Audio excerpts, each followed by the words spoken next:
ખેડા જિલ્લાના કઠલાલ તાલુકાના toll plaza પાસે આગની ઘટના સામે આવી છે। ટ્રકમાં આગ લાગવાની ઘટનાના કારણે અફડાતફડીનો માહોલ સર્જાયેલો જોવા મળી રહ્યો છે। જે અમદાવાદ ઇન્દોર હાઈવે ઉપર ટોલ ટેક્સ નજીક આ આગની ઘટના સામે આવી છે અને આ ભીષણ આગ ફાટી નીકળતા દાઝી જવાની ઘટના પણ સામે આવી છે। ટ્રકમાં આગ લાગતાની સાથે ડ્રાઈવર વધતા ઓછા પ્રમાણમાં દઝાયો હોવાના પણ સમાચાર સામે આવી રહ્યા છે।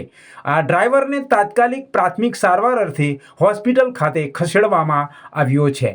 વધુ માહિતી પ્રમાણે ઇન્દોર હાઈવે પર ટ્રકમાં અગમ્ય કારણોસર આગ લાગવાની ઘટના સામે આવી હતી। જે ટ્રકમાં ભરેલો માલ સામાન બળીને ખાખ થઈ ગયો છે।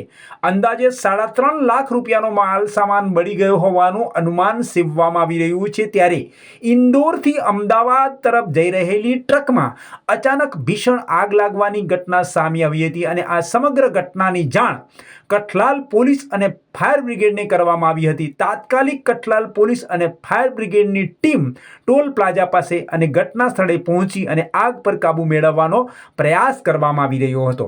નડિયાદ ફાયર બ્રિગેડની ટીમ અને કઠલાલ ફાયર બ્રિગેડની ટીમ દ્વારા ભારે જહેમત ઉઠાવ્યા બાદ આગ પર કાબુ મેળવી લેવાયો હતો। જો કે કોઈ જાનહાનિના સમાચાર પ્રાપ્ત થયા નથી, પરંતુ ટ્રકમાં ભરેલો માલ સામાન બળીને ખાખ થઈ ગયો હોવાનું સામે આવ્યું છે।